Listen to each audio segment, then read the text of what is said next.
Welcome to Bloombox Growing Deeper. I'm Sarah.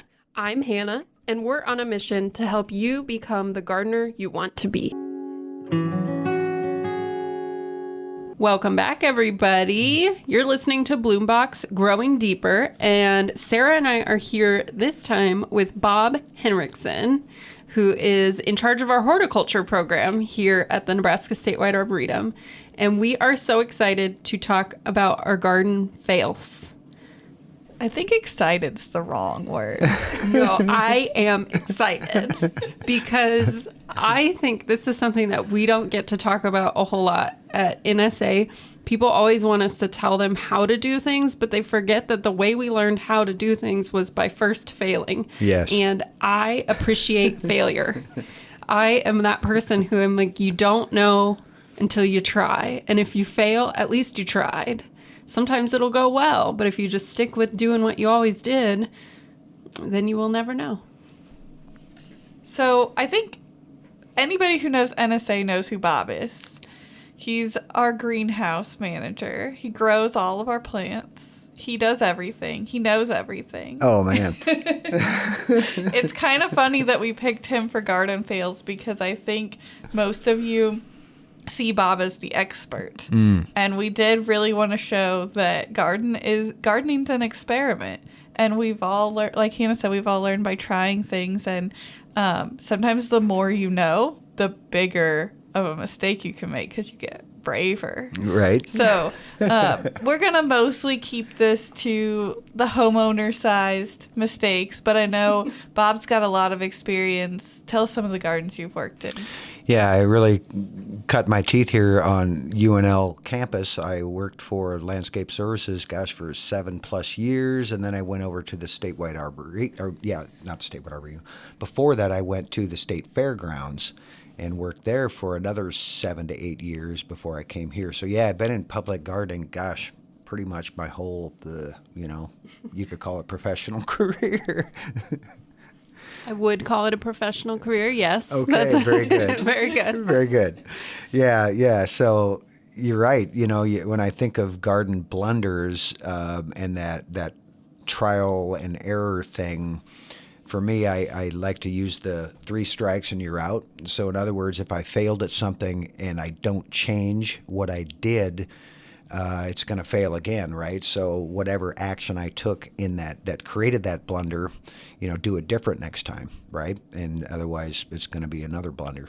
Yeah, I think we should start by talking about what is a garden fail, because just straight up killing a plant here and there on accident is not a garden fail. That's just normal. So, Hannah, what do you consider a garden fail? Well, I would call a garden fail something that you really tried and you put a lot of work into, but maybe you didn't do your research first. So it's not super informed. Or you did and you thought, I think there's a better way. Or if in my case, an easier way. I'm always like, I think there's a couple of steps you can skip. And then a year later, you're like, should not have skipped those steps. Yeah. That didn't work out, right? Yes. So that's how I would define a garden fail. Like you said, Sarah, I think we all have those times where we accidentally pull up a plant we've just planted while we're weeding, or just the random plant fails. That happens in gardening, but I wouldn't call that a mini blunder. There you go. Mini blunder. A whoops. Yeah, I expect spot spraying. I've been guilty of that. It's even with the best intentions, and I'm trying to spray in between new plants that I put in, and the weeds are getting out of control. And I go in there and try to spray in between those little plants, being as careful as I can, and inevitably there's a whoopsie.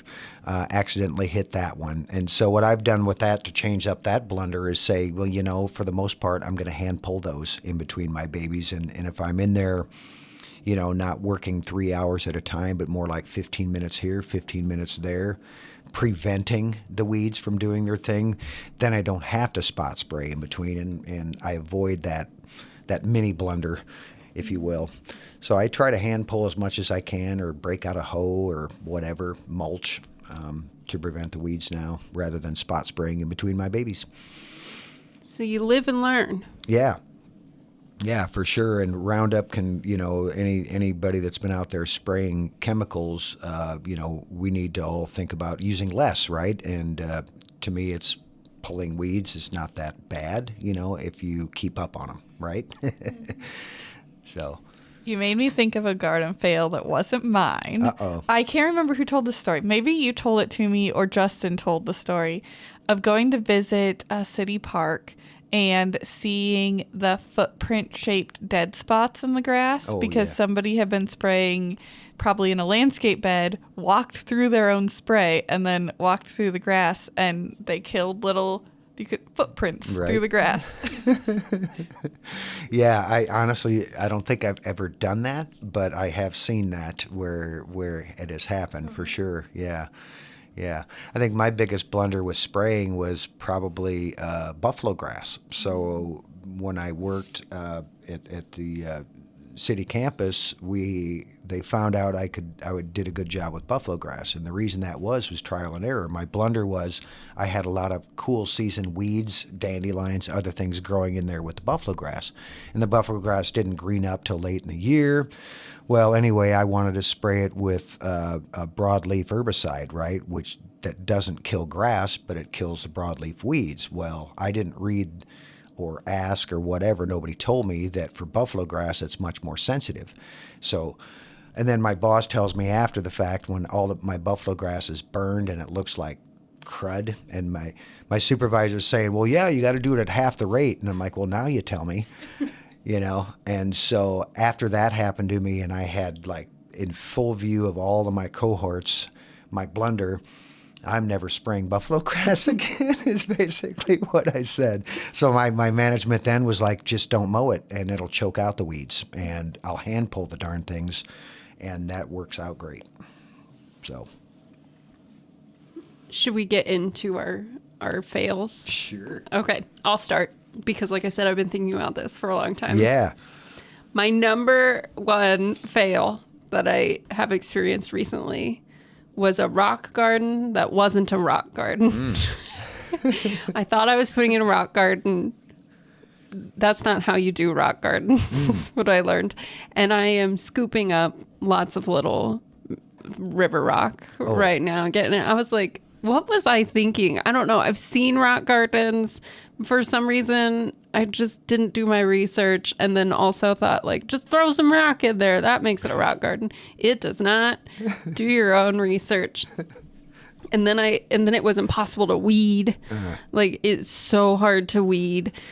So that garden is pretty much getting completely redone, and it's in my hell strip, which is also already hot. So why I thought to put a rock garden there, I don't I'm going to chalk that one up to a spring affair induced, I don't know what was happening. I thought it was going to be a cactus garden. I don't know what I was doing. So anyways, that's my number one that I'm battling right now. So are you saying then what was the blunder? The blunder was that I basically mulched with river rock. Oh, okay. Instead of what I've learned since. Right, rock gardens are about the drainage that you can get there. And then you still have quite a bit of soil, but you fill it in more like a crevice garden, I guess, is what it should be. I think that is probably a more accurate term for a rock garden. And then putting those things throughout that fill in the soil, but that doesn't mean that you just have rock everywhere. So right. I did do a couple of smart things where I did put in some of the larger, you wouldn't call them boulders because you still got to fit that little hell strip space. So they're not huge, right. But larger rocks that plants are growing in between as part of that rock garden-esque boom type thing. So a couple of those went well. I have one set of hen and chicks that look so good in between these different rocks. Cool. And I was like, that's what I was going for. And it worked in about 1 square foot. And then the rest had to get redone. Well, you got your signature site, right? To say, I just need to kind of duplicate that as I go down. Yeah. So you're saying the mistake was that rock gardens, involve all of the soil being rocky and dry. And you just threw rocks on the top, which Hannah and I get a lot of I don't know if it's pushback. I get questioned a lot, like, why are you guys so hard on river rock? That's one of the reasons why, because river rock on top does not make a rock garden. Right. It's all the stuff underneath. Yeah, it's 105 today, but in that garden bed, it's 120. Yeah, I'm with you. And you know, building a rock garden, my blunder with that was building the garden and then going to check out the book at the library. Because the first thing they said, make sure you don't do a garden of rocks. You're doing a rock garden. And mine was just that. You know, I was a rock hound, loved collecting rocks, had lots of, you know, the glacial erratics, as they call them, those little boulders, as you were saying, the 1 to 2 footers. And I put them all in there, just kind of set them right on top of the ground. And it just didn't look right. It looked like it was forced. And then I read, oh, you want to bury that rock in that bigger rock where only maybe half of it is exposed up above and the other half is down below. And I was like, man, that's too much like work. What if I just put the rocks on top of the ground and bring the soil up to grade and cover that third of that rock? And then I can get my well-drained soil, right? And then it becomes, well, what do I put in my soil, right? And it's like, oh, man, you know, I can't use compost because it's too rich for these rock garden plants. So yeah, a good mix, you know, of topsoil, gravel, sand. And one thing I read was actually leaf litter is what this one dude said is the best thing. And leaf litter is that, you know, when you have your leaves left over from last fall, you can go in there in your compost bin and you grab a handful of leaves and they just crumble in your hands. That's more or less litter. So you're adding that to your mix, and then the plant roots will kind of adhere to that litter along with it, so it'll kind of do a slow feed rather than a finished compost, which is a fast feed. Things can get leggy and blah, blah, blah. And then I figured out that was too much work. And I'm like, why not just use old potting mix? So that's what I mix in my rock garden soil now. Hey, there's our answer. For all of the apartment gardeners that don't know how to get rid of their potting mix, you just need to find someone who wants to build a rock garden. Right, yeah. Send it my way. I will take your used potting mix because there's other uses for it too. Yeah. Okay, tell us about those real quick. I know it's off topic, but we've been asked about that quite a few times. Oh yeah, my favorite use for it when I'm taking out last year's soil. I mean, you can store it somewhere and save it, right? But usually for me, it's when I'm during salad season, when I'm sowing my lettuce, my arugula, my kale, my early season things, which is usually around mid-April, and I'm like, when I build my rows and make my rows, it became annoying to me trying to cover the seed with that soil, especially if your soil's not really fine, it's kind of chunky. How do you cover a little baby seed and say, oh, only cover with 1/4 inch of soil? And you're like, how the heck do you measure that when it's kind of chunky? So I got the idea, well, I'll just use my old potting mix. So I'll just grab a handful and sift it in between my hands going down that row, and it just cover that furrow, if you will, and then water it, right? And I found that fine, it's not even soil, right? That fine mix, it's able to come up through that really easy. I don't have to worry about filling it too deep because it'll still come through. And it's a good use for that extra potting mix. And what's funny is a longtime mentor of mine, Lucinda Mays, out at Chadron State, I had her on a radio show, and she was talking about growing vegetables from seeds. She was talking about how she makes the rows and how she uses old potting mix to fill things. And I'm like going, yes, awesome. Lucinda does the same thing. Then I knew I was on track, right? And so, yeah, it's a great use for your old potting mix. That is so smart. I mean, it's the same as in the greenhouse when we put vermiculite on top of seed flats. That's a little fluffier, right, less likely to create that crust that you right, get. Right. Yeah. The only downfall of it is you do have to be on top of watering it because it's a soilless mix. Honestly, before I go to work in the morning, it's a quick 1 minute, sweep with my watering wand, and then when I get home from probably work, every day. Yeah, every day, twice a day. And being on top of that and doing that, you get great germination. And, once your lettuce or arugula germinates, it's easy. And then I'll put straw in between those rows once it germinates and gets a little bigger. Let's move on to the next. I'm going to go with Bob's word, blunder. That sounds nicer than fail. I'm going with blunder. Okay. Most of my garden blunders have come from attempting to build things, like raised beds or alternate planting sites. Because I did a lot of my gardening experience has come from college, and in college you're renting your house, so you can't just dig up all their grass, even though it may not really be grass in a rental house. And we tried to build some raised beds one time, and when I say we tried, I mean it was my idea. My husband, my boyfriend at the time, built them, and I did not do any research. I mean, none. I did no research. I knew I wanted raised beds. They warped. They flopped. We filled them 100% with compost. Ooh. Because it was free and we had no money. It all sunk. It was way too rich for the plants. Did not drain at all. The first year, everything actually did really well. Before things started warping, and I don't know how it went well the first year, not the next, but we got a whole bunch of peppers. We got a bunch of zucchinis. I had a mountainous lemon balm plant.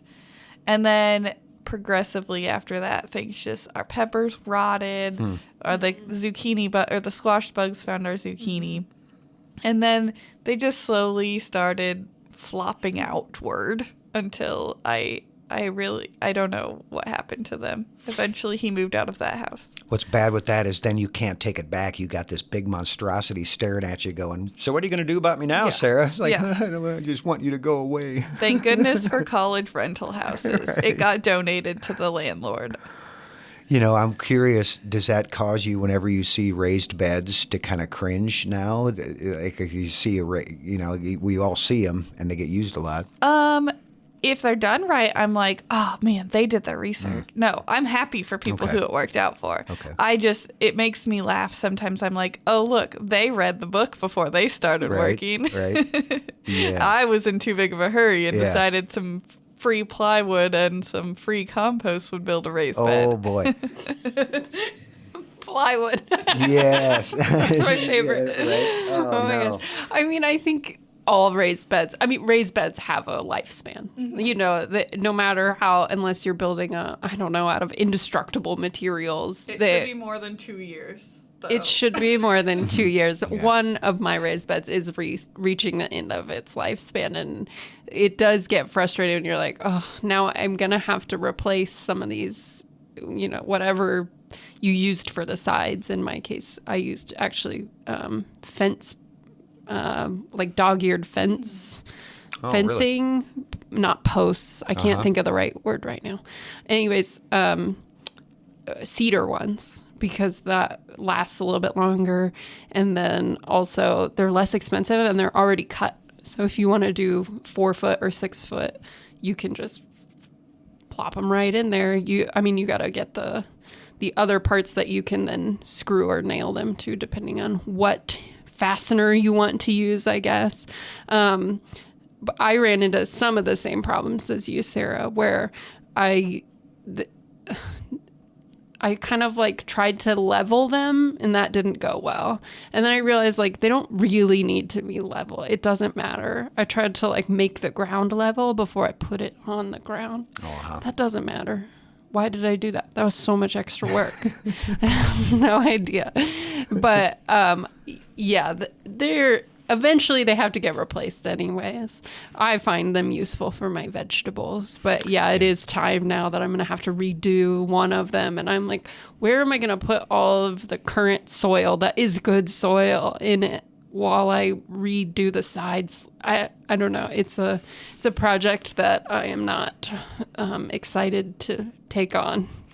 Yeah, and that's one of the reasons, me and raised beds go way back. I inherited some, and then the sides needed to be replaced, and that was a lot of work. And I was like going, I'm done with the wood-based raised beds, so I just have, basically it's raised, but then it just slopes down to the original grade, right, where you just kind of like have a raised mound, if you will, right?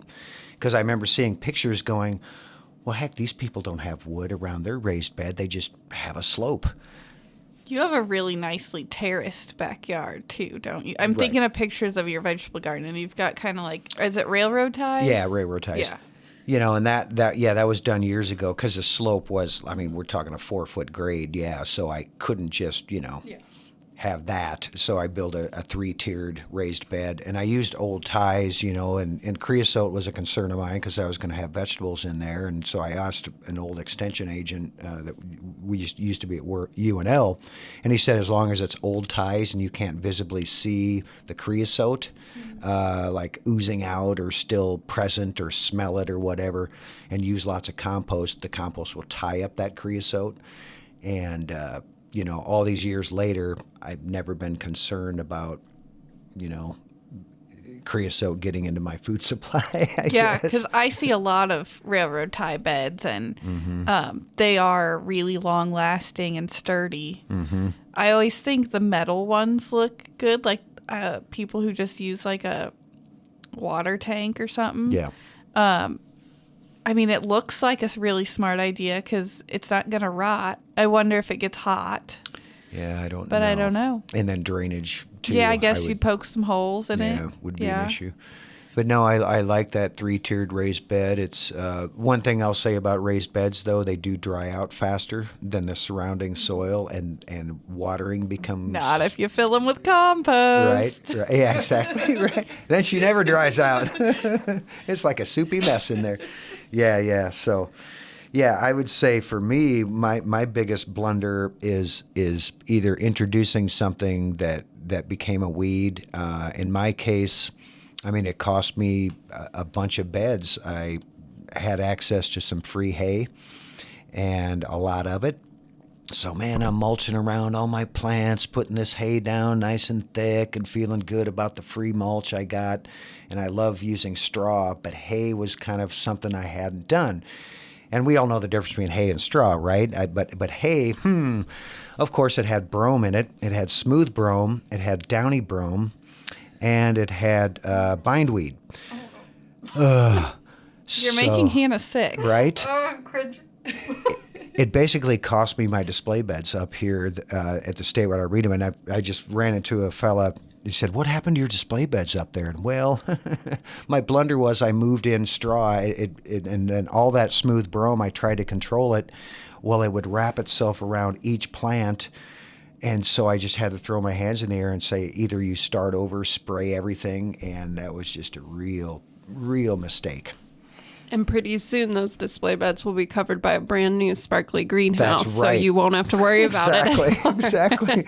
I say bindweed, kiss you goodbye. See if it can grow through a couple feet of concrete. Right. But it probably can. But one thing I was hoping you talk about, like a blunder can lead to what to do different the next time, right? And so I learned about this thing called solarization. And so the thing is, before you put in a bed, take care of those nasty weeds first. It's the biggest mistake I've learned over the years. It's like, I remember this one guy going, and it's like, "Well, you got a lot of bindweed in there," and I. Didn't you get rid of that before you planted? And I was like, well, I sprayed it once. He goes, that is going to get rid of bindweed. It'll come right back. And I'm like, well, but now I've got it in amongst my plants, and I'm a slave to that bindweed for the rest of my days trying to get rid of it. Because people always say, how do you get rid of bindweed? Well, pull it, right? I mean, you can try to spray it, but if it's in amongst your plants, that's easier said than done, right? Yeah, we talked about that quite a bit during our bed prep episode. Yeah, but I get those questions too. We were at East Campus Discovery Days a few weeks ago, and someone asked me, well, how do I like, my weeds are out of control in my garden, but my husband insists on tilling. And I was like, well, there's your problem. Like, you... Stir in the pot. You're stirring up your seed bank every time you do that. So yeah, there's always room for improvement when you're putting in new garden beds. Yeah. I think what I'm hearing here with our blunders is that we all wish we had read just a little bit more before we started a new project, which I know how hard that is, because especially in Nebraska, when you have maybe 4 months of really good garden time. Like you get those edge times where it might be a little cold. Maybe you can't start as early some years. So once you've decided, I'm going to do this project, as soon as you can, you want to get out there and do it so you can enjoy it. So it's really hard to want to sit down and go, I guess I'll read one more thing about this. Right. Or, a blender could be bringing in soil from another location, right? It's like, oh, I got all this free dirt. And then that dirt came full of weed seed, and it's like, oh, man, I never did have bindweed, and now I do. I'm fortunate at home, very little bindweed in my whole property. And that's I didn't try to do it. I just made sure I didn't introduce it by bringing in foreign soil. It was always either stuff I made or whatever, moving it from somewhere else at the home place. So, yeah, I think that's a huge thing right there. And then another one for me was the old dreaded garlic chives. And I think everybody, if you have garlic chives, you know what I'm talking about with garlic chives. Whoopsie, don't let it go to seed. And then you'll be battling it forever because they don't pull. Maybe you could outcompete it with some spearmint. Right. I absolutely did outcompete my garlic chives with some spearmint. Wow. You're so true, Sarah, because I planted both at the same time and I let the garlic chives go to seed. They have never come back. And my mint is uncontrollable. I am very strict that mint not only stays in a pot, but it's in the middle of our patio. Because luckily also at a rental house where I got to move on with my life, I had mint and I did properly put it in a pot, just like someone told me, but it's a little too close to the soil. And so it grew over the Seriously? pot, rooted in, and took off. Yes, it found a way. My other blunder was when I was in college. I got my first job at a nursery and was so excited to be surrounded by all these plants. My friends would come visit me and we'd buy plants. And of course, we all lived in collectively about 2 different houses, so they all got planted together. And we found this beautiful vine that said it'd be really fast growing and cover a trellis in little to no time with some nice orange flowers. Yeah. We all know the vine she's talking about. Yeah, trumpet vine. And that thing, I think a few years ago we drove past the house they got planted at, and it's just coming up everywhere in the yard.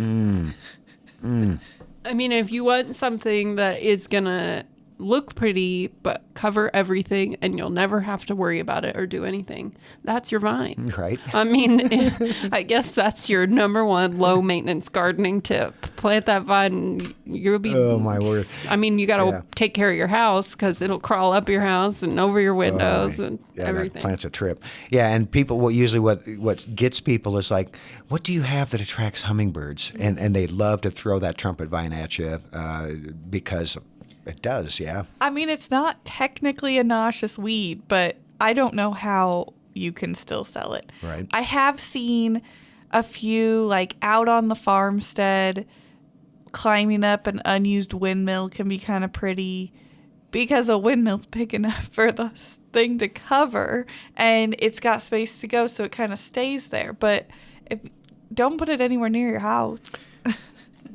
My parents did have it on the pergola we had when we were kids. That pergola was built on top of a cement slab or I think it's cement. And then they built I think they were cinder block kind of beds around each what would that be, post. Okay. So each corner post got one, and then they planted the trumpet vine there. Boom. And it went up that pergola great, and it was nice because even early in the season you would be shaded because it doesn't take very long to get up there. But I don't remember us having as many problems. So I think when it's isolated like that and can't get across, then it'll be fine. Yep. But you do really have to be careful. I know people plant it on their fences, right? To make their chain link fence or something look prettier. And that's where you're going to run into issues. No doubt. And, I'm glad you brought that up because that's where I've doing a drive-by and I see somebody's trumpet vine, gorgeous specimen climbing up this pole or whatever it was. And it was like within their driveway. So it's just like you said, it was like a 2-foot circle of soil in the mix to the concrete, right? So they basically created this planting hole in their concrete driveway with the pole coming out of it. And that's where the trumpet creeper was, or the trumpet vine looked great. I mean, from what I've seen, it's a root grower. It's not like the viney part is going to touch the ground and root in, which was my mint problem. This is just, its roots can spread. And so if you contain it in concrete, then it can't go anywhere. And it did provide wonderful shade. We had built we'd used a piece of lattice for it to climb and then one to cover the table that we ate outside at. And it did a great job of providing shade. You could almost put wisteria in that category too. I've heard from people wisteria being just a little too rambunctious. I remember helping out a friend. He's like, how do I get rid of this vine? So I come to his place and he wanted to redo his backyard or something. And so he was a concrete guy, right? Nothing to do with plants. So I would give him some advice. So I go over to his place and on the corner of his house, oh no, it's a trumpet vine. Great. Well, when we cut this thing back and eliminate it, here's the problems you're going to see. So he calls me literally like 2 weeks later and says, Bob, that vine is coming up all over in my yard. It's like 1 foot tall vines all over the yard, right? And I can't remember why he had to reseed the yard, but he got his bobcat out and peeled off all the soil. And he told me what it looked like underneath that sod. He said it was like a tangle of roots like you couldn't imagine. It was like a carpet of roots, just like we were talking about. Well, how many of us can pull up the lawn and say, oh, that's what it looks like underneath? Well, I wish I'd have went over and took a picture. He had the 2 worst plants for suckering. So in the middle of his yard, he had a sumac, and the sumac was surrounded by turf. But once he peeled back all that grass, I can't remember why he did that. But bottom line is he exposed the roots and showed it. And like I told him, I said, well, just keep mowing it, and eventually they'll give up. And, Did it? They did. Yeah, it worked. I mean, that's what you see from those is those roots where they're mostly staying quiet. But once you cut the main plant off, it's like, oh, no, I'm going to die. Yep. We saw our neighbors do that. They had an arborist come in and take down a honey locust tree. And the tree did need to come down. It was a hazard, but they didn't kill it first. They took it down live. Their whole front yard. Yes. I mean, we're in a forest. An old part of town, so they are small lots. Their entire lot is a forest of 2 foot tall honey locusts now. My word. And they whacked them down and they came right back up. Kentucky Coffee Tree will do the same thing. That reminds me, Sarah, just seeing this guy just driving by one of those yards, just what you were saying, honey locust must have came down, and I saw like just hundreds of honey locust sprouts in this person's yard.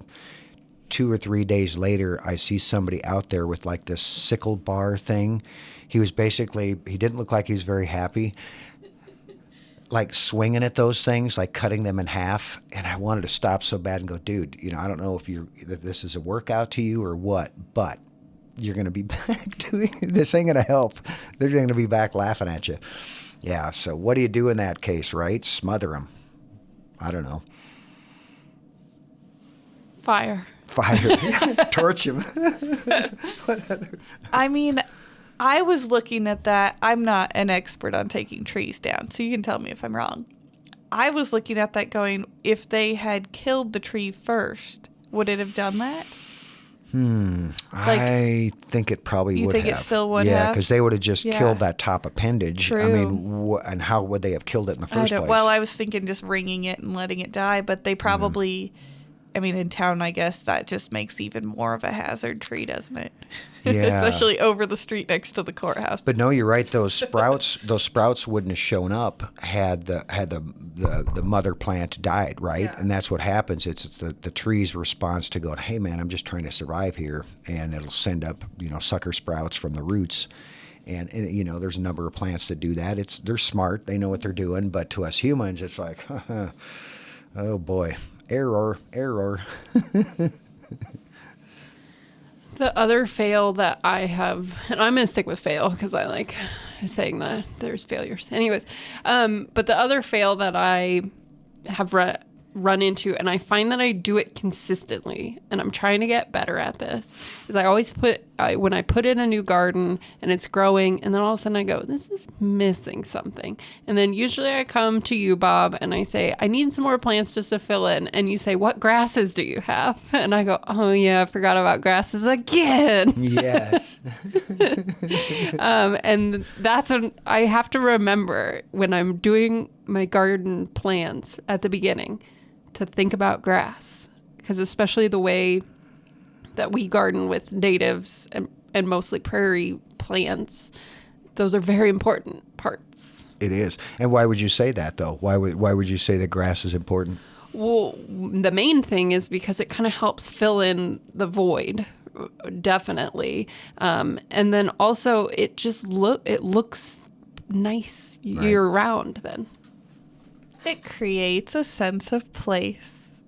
Oh, I like that. And you're right. The grasses in between those wildflowers, because the wildflowers, sometimes they don't bloom as long as we want, right? What perennial does, and most of them are 2 to 3 weeks if you're lucky. And so once they're done blooming, you kind of have this coarse textured plant out in your garden, and then putting that fine texture of a grass next to the coarse texture of a purple coneflower.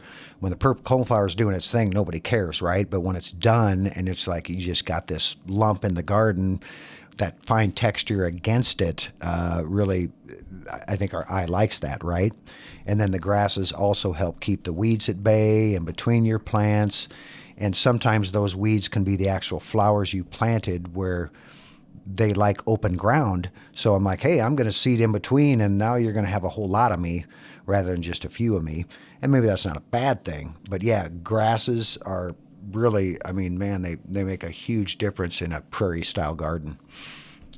We get asked that a lot because I've stubbornly, from its beginning, when Rachel was here selecting plants, she said everyone's going to have a grass. And I have stubbornly stuck to that, even when people are like telling me they don't like grasses or they don't want grasses. Even if they're allergic to grasses, we can go for sedges.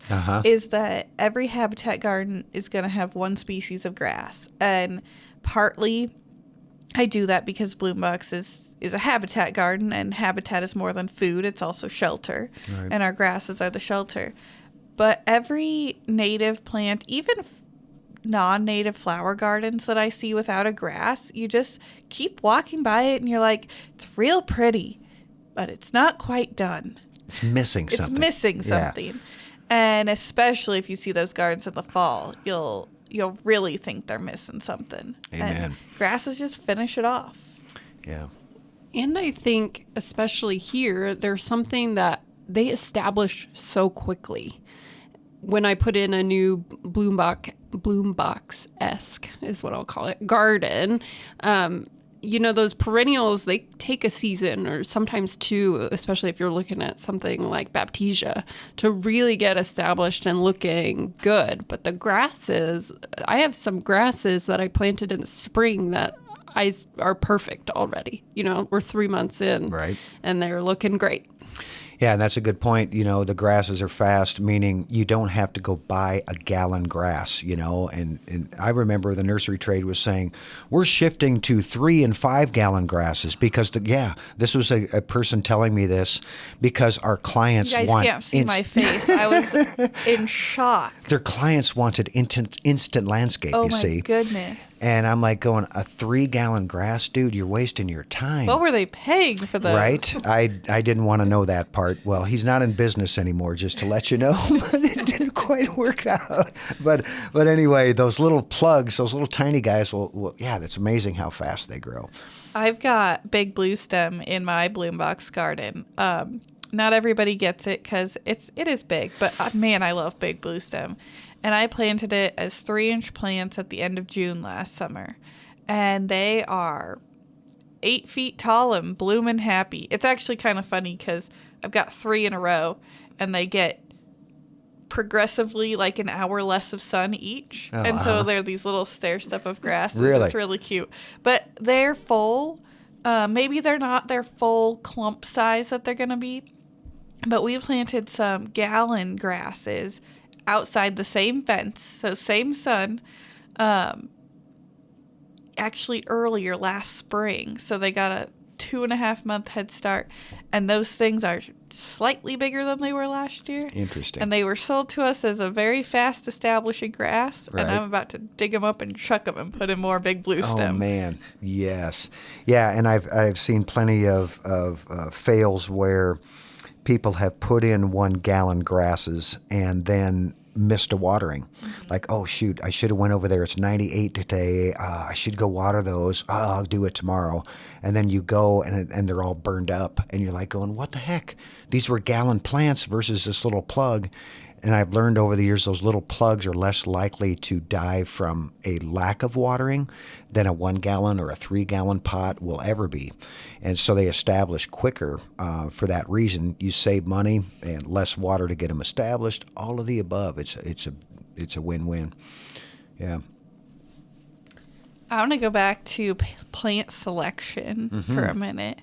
Because the gardeners who've been with us in Bloombox since 2016 will know we made kind of a shift as we got better at designing with native plants for the home garden.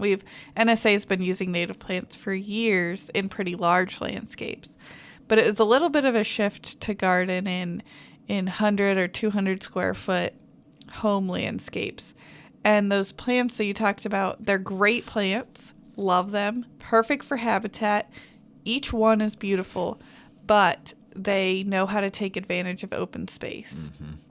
And we definitely had to move away from some species that, like Rudbeckia, remind me which one is the cedar. I mean, they're both pretty good cedars, but the annual, black-eyed annual black-eyed Susan. No, it's not even an annual. It's a perennial. I think it's Hirta. Showy black-eyed Susan. Yeah. That stuff, I mean, you can just look at some of these gardens and there's almost nothing else left because those plants will take any open space. Right. And they're beautiful. Who doesn't love a black-eyed Susan? Right. And who doesn't understand how important they are for insects? But we aren't here to plant a monoculture garden. And so we had to back off from some mistakes and give people some instructions on how to make sure they never get a chance to go to seed. You don't have to dig up all your plants, but we've got to get the seed heads out of there before they mature and reclaim their gardens. Yes. Yeah, and that's not the only one that'll take advantage of that open ground and become a problem for you, or just dominate and do its thing. You know, even purple coneflower will do that, right? A lot of people's favorites, and I think you can look at those failures though as opportunities to say, what can we do? Because black-eyed Susan deserves a place in the landscape, right? I'm like going, how do we? Because you can drive around now. I mean, that's so 80s. Everybody was planting black-eyed Susans back in the 80s and the 90s, and now I can drive around town and you don't see hardly any of them. And one of the things that caused that was they were getting hit by sprinkler systems, and they were getting a foliar disease because of that. The leaves were getting wet 3 times a week. This disease showed up on the foliage, knocked them out, and none of the nurseries started using them. They quit using them because of that. And now you don't see black-eyed Susan in hardly any landscapes. I've had pretty good success I've mostly used these in our plant grant gardens, but I try to keep the black-eyed Susan in with a lot of clumpy grasses. Yes. So that we can have that, one that's a really pretty look to have like little blue stem turning red with your yellow black-eyed Susans. But those clump grasses aren't going to give up their space. And black-eyed Susan's not it's not a bully. It just will use any open ground you give it. Oh. So you get the real good clumpy plants, and they can't bully them out. Amen. Yeah. I like to tell people, I call it planted in between a rock and a hard place. Well, that rock could be a clump of switchgrass, right? And the hard place could be some little blue stem, It doesn't have to be your driveway and the foundation of your house, but it could be, right? That's where your spearmint's got to go, right? That is where my mint is, actually. Yeah, so it's okay. Yeah, I let it kind of go. Do your thing. Yeah. Mm-hmm. Cool. But you also know that you're not getting outside of that space, buddy. That's it. That's where you go. I remember putting mint in, I had these stair steps that I made in that 3-tiered garden off to the side of it that was kind of like a shortcut. I didn't make actual steps out of it, but I could cut through that area to get back to my compost, and I didn't have to go all the way around up my real steps. So I'm like, well, what am I going to plant in between my railroad ties? I'll just put a mint in there. And then when I'm walking up there, periodically I'll smell the mint as I'm walking up. Ooh, yeah, you'll crush it with your feet. Yeah. And it probably helps with some mosquitoes. Right, yeah. That's a great idea. Yeah, it worked great. But I do have to admit, it died out. It didn't like that minimal foot traffic even. And now it's kind of become I don't know how to describe that area. It's not much. But yeah. So one other blunder I got down, you guys, is mulching your vegetable garden, right? So a mistake I've done in the past that really can keep a lot of people from wanting the vegetable garden is because it's work, right? And weed pulling is work. Watering, I think, became the big issue with me. I'm a stickler with, we need plants where you don't have to water so much. We need to save our water supply, blah, blah, blah, right? But we also want to eat. Right, but we also want to eat. So I'm like, this vegetable gardening, heck, I can grow a tomato, but how much water did it take me to grow that tomato?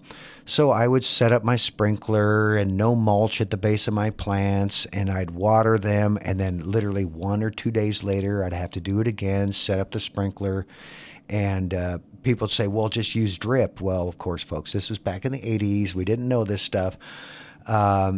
And the plants would get diseased, wouldn't produce very well, and I was a slave to the weeds as well as the watering, where I just kind of threw my hands in the air and said, I'm done vegetable gardening, and really didn't vegetable garden for 10 to 15 years. And I can tell you our cohort, Justin Evertson, if he's listening to this, Justin knows this because he gave up gardening because of the water demands and didn't have time for weeding. Guys, we're all busy planting your garden. Sometimes ours suffer just a little bit. Right. Yeah, so now I'm just, I'm the mulch guy. I remember reading they called her the mulch lady, and she would just plant her potatoes like a little divot on top of the soil and then bury them in 12 inches of straw and let them grow up through that straw. And then she would keep adding straw as the potatoes would grow. Yeah, I remember helping you do that when I was your student in our... Was it like a community garden on campus that you had a plot in? Yeah. Yeah, I remember helping you put down all that straw, and it was like we were restocking a horse's stall or something. Right. We strawed that garden. Right. And I remember that very same garden. The blunder was I accepted straw from somebody. I said, hey, what are you doing with that straw? And she's like, oh, you don't want that straw. It's full of weed seed. And I was like, yeah, actually I do. And what's the weed? And she goes, oh, it's downy brome and some foxtail and things like that, crabgrass. And I was like, yeah, I do want it. And I think she kind of thought, okay, buddy, but you're crazy. Well, anyway, I mulched the tomatoes and peppers and whatnot, and I was sharing that garden space with another cohort, Christina Hoyt. So Christina calls me. It was her weekend to garden, so she calls me at home and goes, Bob, we've got like thousands of little baby, I don't know what the grass is, but thousands of little baby weeds coming up. Like, what are we going to do, right? Should I spray them? No, I was like, no, don't spray them because of that blunder that I learned before. You're going to accidentally spray your tomato plant. You're going to hit the non-target. And I said, don't worry, I'll take care of it on Monday. So when I got in there on Monday, I just broke out the same weedy straw and buried those little tiny half-inch seedlings with 4 inches of mulch, smoked them, toasted them. And then if new seedlings came up, guess what? I just buried those too. And so in other words, I didn't let them get big enough. I let them, I smothered them when they were small, and that made all the difference. No weeds. I planted a whole wheat crop once by using some straw that must have had some seed heads in it. But you know what? It didn't hurt anything. It was kind of funny looking, but, and it never, it's not like I grew wheat, but that's what it was. And It was fine. At first you panicked, though. At first sure. I panicked. Yeah. I thought for sure I'd just What did planted I brome or bring? crabgrass all Yes, over my yes. garden, and then it turned out Yes. to just be little weeds. Right. Yeah. So that's a huge one, though. Mulching and remulching, and then mulching your tomato plants, and a lot of that came from experience too. I remember asking a fella at the farmer's market, because I'm like, okay, quiz your farmers when you go to the farmer's market. So how do you grow such good whatever? And if they're not busy, especially, right, you hit them at downtime, and they'll visit with you on what they did. And this one guy said, well, I said, how often do you water your tomatoes? Because they have awesome tomatoes. They bring them. Oh, we don't water. And that's what kind of opened my eyes. And what do you mean you don't water? Oh, no, we mulch thick when the spring rains are there to take advantage of those spring rains to build our root system. So when July and August comes around, we're not having to water, because that top watering and that uneven watering is what produces the, the blossom end rot. Yep. Boom. Yeah, I made a big change in my vegetable gardening when I had a soaker hose and I bought it to establish our perennial beds, because I don't like coming home from work watering plants to go water my plants at home.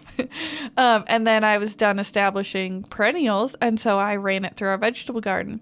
And I thought, oh yeah, this is going to make my watering life easier, which it did, but it's hugely improved the actual vegetables I'm growing, because they get steady, predictable water instead of whenever I happen to feel like it, and for however long I happen to stand there with the hose. Sarah's out there watering her babies. They're all wilting, going, "Bleh," it's like, oh, sorry, I should have got you yesterday. That's not a joke. That's real.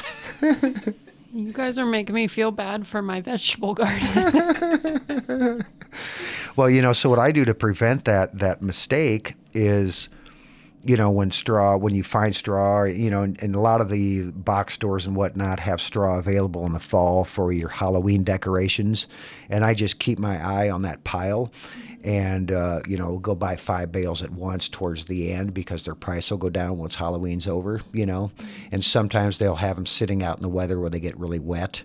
And then I'll make sure I go into spring with at least 6 bales of straw. And then when I'm ready to mulch, I always have a steady supply.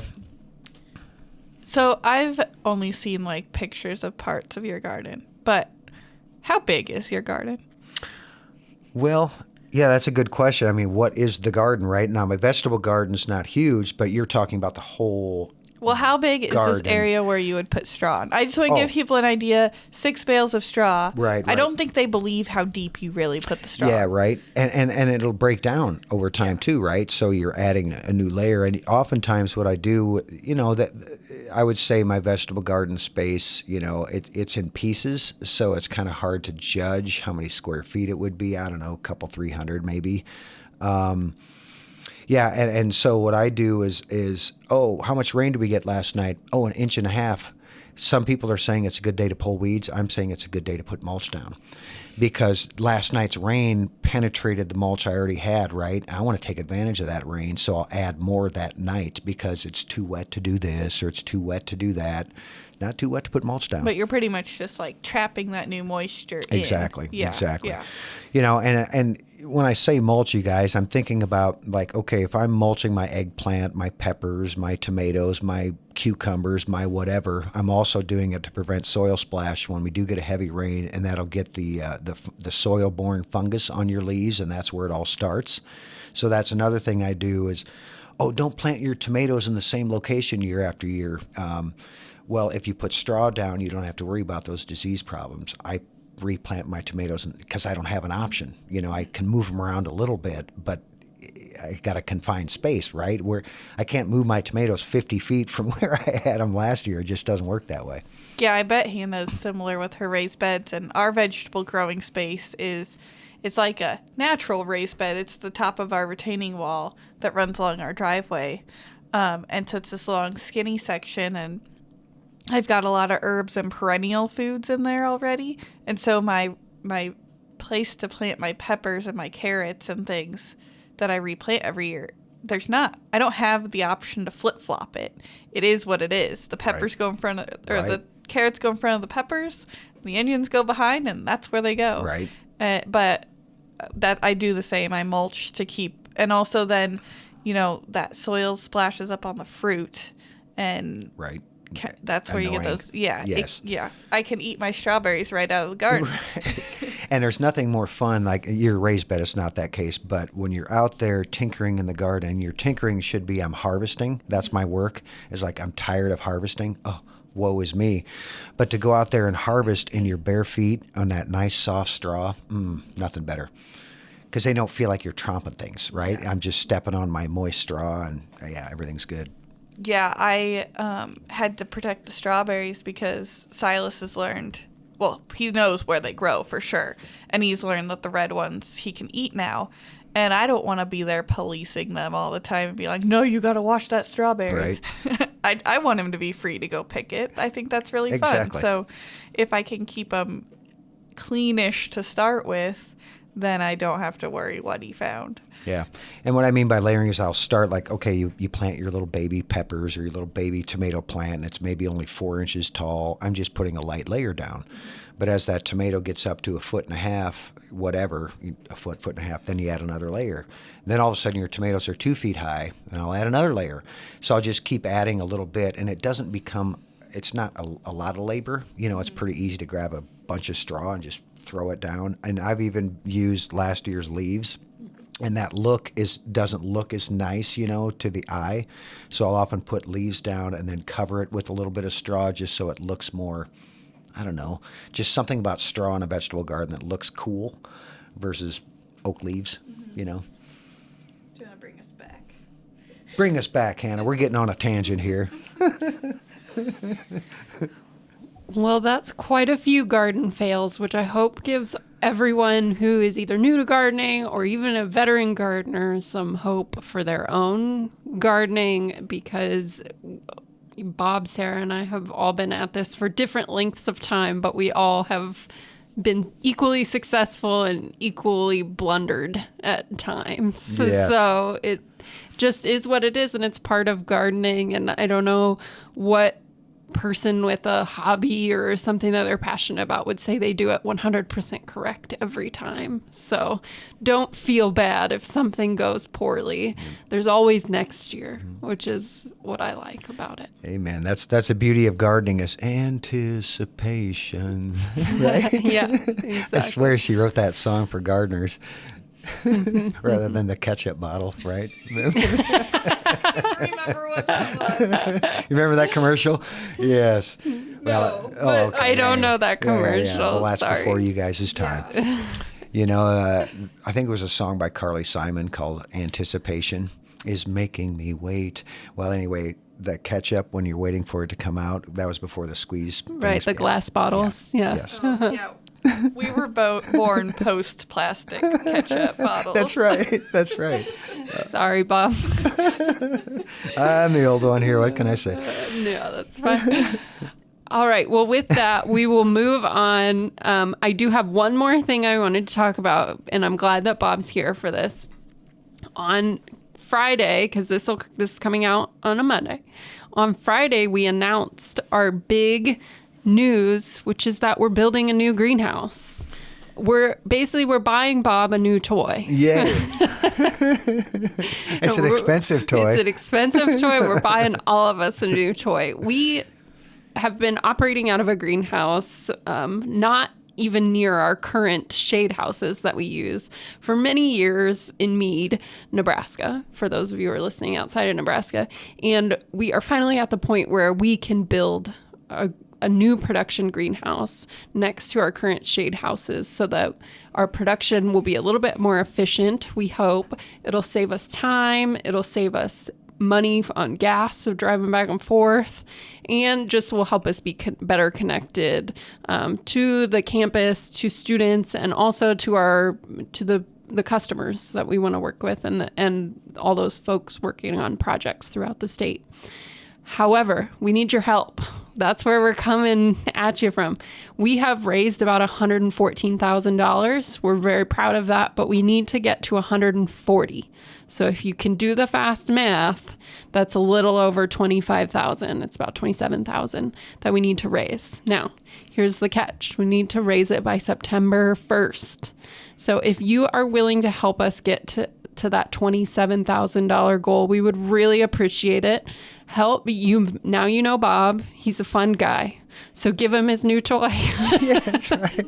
So that we can grow more plants. One of the things that this greenhouse will help with is our Bloom Box program, especially as we want to make it something that is more sustainable within our own system. Right now, we rent greenhouses to do the Bloom Box spring and fall preparation, and it would be great if we can do it in our own greenhouses. That's a goal that we have. So if you want to help with all of that, you can go to our website, plantnebraska.org/donate, and you can give directly to the greenhouse campaign. $5, $10, $5,000, whatever you want to give. We'll be happy to have it. We would just love your help in getting that last $27,000 that we need by September 1st. So if you've been enjoying the podcast and you enjoy Bloom Box, that's one way you can support us in the programs that we do at the Nebraska Statewide Arboretum. Yeah, no doubt. I appreciate that, Hannah. And I think, it's a grassroots endeavor, and so everybody out there saying, "Oh, I can't afford." Literally, we're gonna grow grass roots in it. With roots. Oh, maybe we need to name our greenhouse the Grassroots Endeavor. No, but anyway, yeah. I mean, the way I look at it is more people contributing a small amount means a lot more than a few people contributing a lot. Now, of course, if you have that $5,000 sitting in your back pocket, we love you, but don't feel like your $5 is not going to make a difference. $10, $20, just think of it as, well, I skipped my coffee this morning. I'm going to donate that to the Statewide Arboretum, right? Yeah, we'll take it. We love it. And you'll get updates too. Anyone who donates at any level, so $1, you'll get regular updates once we start construction, which we really hope to be in construction by the end of 2022. So you'll get regular email updates, and you'll be invited when we cut the ribbon and open it up. Now, the fun part about that ribbon cutting is that it'll probably be February, so you'll want to get in that greenhouse. Right. So it'll be much warmer than everything else. It's going to be heated, right? Yeah, that's right. So we really would appreciate your help. And like I said, it's a great way to support both the Nebraska Statewide Arboretum and all of our programs, Bloom Box included. So thank you, everyone, for listening. You know how to get a hold of us. Send us your questions. Also, rate and review us anywhere you're listening to this podcast. We would appreciate it. And of course, if you enjoyed your time listening to Bob, check out his radio show on KZUM. You can find it online if you're not in their broadcast area here in southeast Nebraska. And it's called How's It Growing with Bob Henrickson. You'll find it on there. It's right on their website. Otherwise, it's on Wednesdays. So check it out then.